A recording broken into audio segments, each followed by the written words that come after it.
How we doing, everyone? Just going live here. I'm actually on Facebook as well as on Zoom. Just going to talk about real estate investing and using your retirement account. So I'm going to give it maybe 2 or 3 more minutes, see if some people join.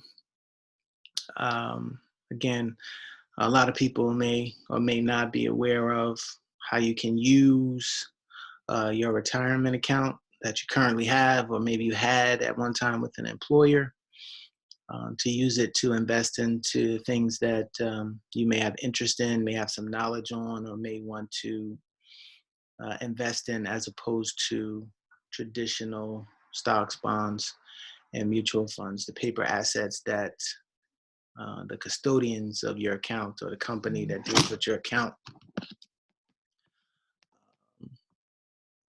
invest in, those types of things.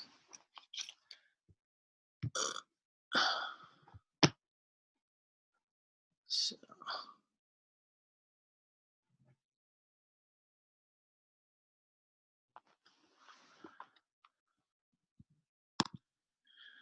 all right, so yeah, we're just going to talk a little bit about IRAs. And if you don't have an IRA, you just maybe have some, money that you've gained in the stock market.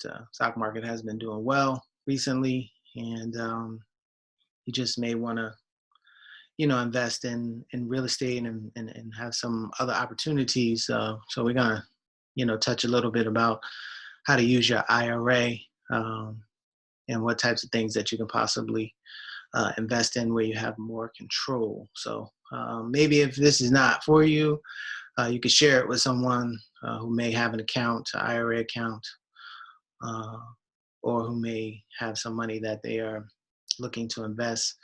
Would love to speak to you, show you what we do or how we can present opportunities to you that will bring most likely greater returns, and you'll do it more safely.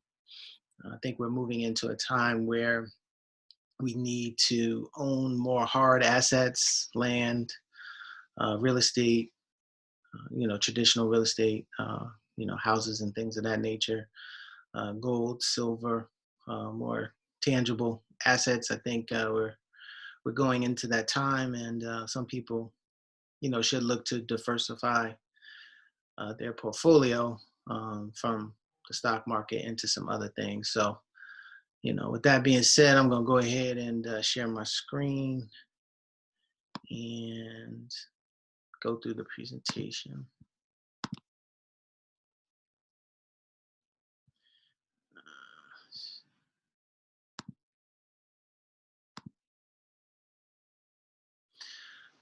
So for you on Facebook, you can't see the slides, but you'll get the information. If you want to get a copy of the presentation with the slides, just send me a comment. I'll send you, because I'm also on Zoom right now, so I'll send it to you so you can look at it or re-listen to it with the slides. So this is take control of your money. That's what we're going to talk about today in terms of taking control of your IRA account or any other type of investment account that you may have, and just present you with some options so you can diversify your portfolio. And hopefully you will want to invest in real estate, and we could possibly talk to you about different ways to invest in real estate using those accounts. So 401k or any other retirement account is what we're talking about. Do you know there's a way to have more control of your retirement money? It is with a self-directed IRA. That is that is the same thing as the IRA that you have traditionally with your account, but self-directed is just kind of a name that is put to it, but it does the same things as what your current IRA does. It's just the fact that it gives you more things to invest in. Do you even know where your money is being invested when it does get invested by your company or in the stock market? I mean, do you actually know what things they're buying? Uh, do you know how well those investments are performing? I'm pretty sure that most people look at their statement and see that, you know, they've had some success, especially recently in the stock market. But do you really know what it is that they're investing with? Are these types of companies and things that um, that you know you like that particular business or that particular company that they're investing in, or that stock or that bond? Is it something that lines up with who you are as an individual? A lot of us, you know, who have these accounts don't really know what their money is being invested in. Do you know how much unknown risk you're taking with your 401k? Um, you know, some years you do good, and then other years you don't do so good. So, do you know, really what the risk is that you're taking? Do you even know? Have you ever spoken to the company or the representative that is handling your account? You know, how often have they reached out to you? Have you talked to them about, you know, what your goals are and what you want to do with your money and where you hope to be and how that aligns up with what they invest? And do you have any safeguards with your investments? If a stock doesn't perform well in the stock market, you know, you really don't have any recourse. You just, you know, just a bad stock, and you didn't make as much money as you thought, or you possibly could have lost money. So, as I said, there's a way to take control of your uh, 401k or IRA, and that's with the self-directed IRA. It's an IRA in which the owner directs all investments in the account. The only difference between what you currently have is that the self-directed IRA has a broader spectrum of investments to choose from. So you're not just limited to the stock market or paper assets. These are the types of self-directed IRA accounts that you can have. Sorry about the typo there. You have personal plans, which are a traditional IRA and a Roth IRA. Now, I'm not going to get into the specifics of each, just the fact that these are different types of plans that you may have with the company or have as an individual that could be converted to a self-directed IRA where you have more control and, again, a broader spectrum of things to invest in. So if you do have a traditional or Roth, those are more of the personal plans that you get with an employer. The employer plans, this is more for like self-employed people. The SEP is a self-employed plan IRA. You have the simple IRA and a solo 401k. These are things that usually people who have either like a side business, you know, where they earn extra money on the side, or if they have their own business, usually have these types of accounts. And then also what you have here is what they call specialty plans, health savings accounts or Coverdell education account, usually for the, you know, your kids. You know, if you're saving up for their possibly high school tuition, or if you're saving up for their college tuition, it's usually in the Coverdell education account. And then the health savings account, a lot of people don't know that they could actually use that money not only for health expenses, but that money could be, like I said, moved over to a self-directed account and used to invest. And again, in any of these accounts, you don't have to move all of the money. You can move a portion of the money, you know, half, you know, 25%, whatever it is that you feel that you'd like to do. You can move that over into a self-directed account and then start to invest in things that you may know about or things that you've been looking into that piqued your interest and you would like to invest in, and not just be held to what the 401k company that your company deals with is investing in. So the benefits of the self-directed IRA: the owner has total control of the funds invested. You don't pay any commissions. There is a fee usually when you do a transaction. There's a transaction fee for documentation and moving paperwork and sending funds. But when your 401k and, you know, with the traditional companies, every time they make a trade, there is some type of commission that they're getting. So you don't have that with the self-directed IRA. You get paid diversification. Again, you get to diversify your account, not just be in the stock market, so to speak. You can be in a number of different things, as we discussed. And then also the tax savings. You can grow these accounts, tax deferred or tax free. So those are things that, the benefits of the self-directed IRA. Now, you do have some restricted or prohibited transactions. The people that are restricted when you do an investment with an IRA are disqualified persons, those who cannot benefit from or enter into transactions with an IRA. So you yourself cannot sell anything or do an investment with your IRA. Your IRA, your self-directed IRA, is a separate entity from yourself. So you and your IRA are two different things. So that's why you can do business with your IRA. So let's say if you had a side business and you wanted to purchase whatever type of product that business was selling from your IRA, that would be prohibited. So that's what that means.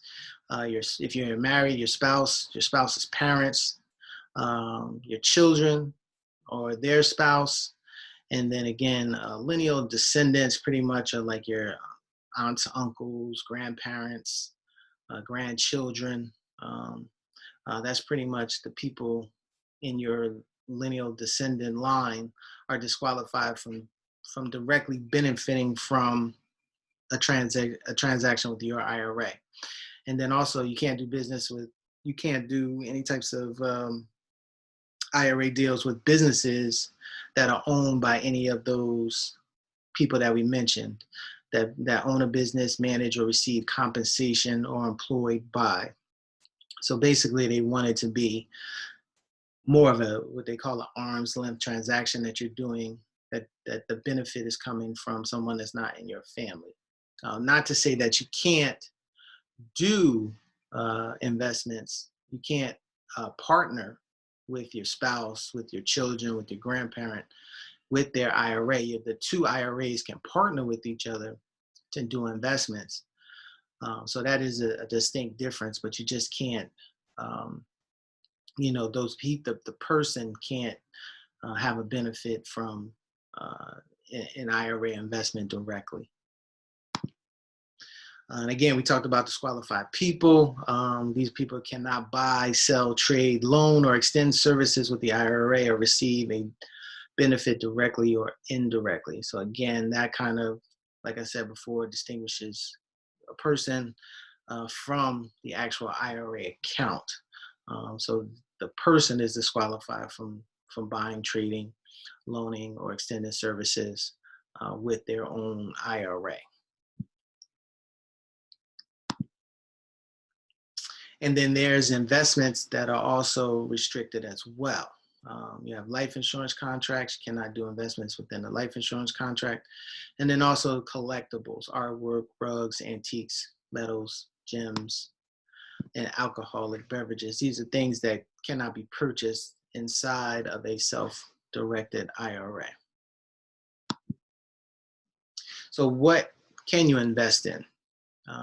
As I mentioned earlier when we got started, real estate. You may want to consider taking advantage of this current market. There are some opportunities out there, even though prices seem to be high. There are still some opportunities for people. Maybe you don't want to do it just by yourself. Maybe you have a friend, a family member that you're close enough with that you possibly want to partner with, and you see that you can get involved in a real estate transaction.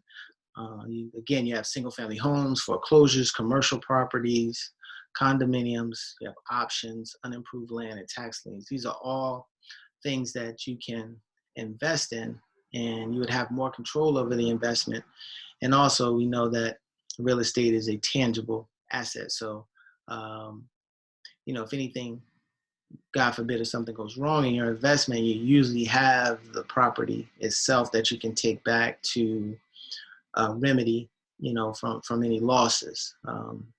There's different ways that things can be structured, so you make sure that you get your money back and your investment pans out. And that's the good thing about real estate. Also, you have private entities, LLCs, limited partnerships, trusts.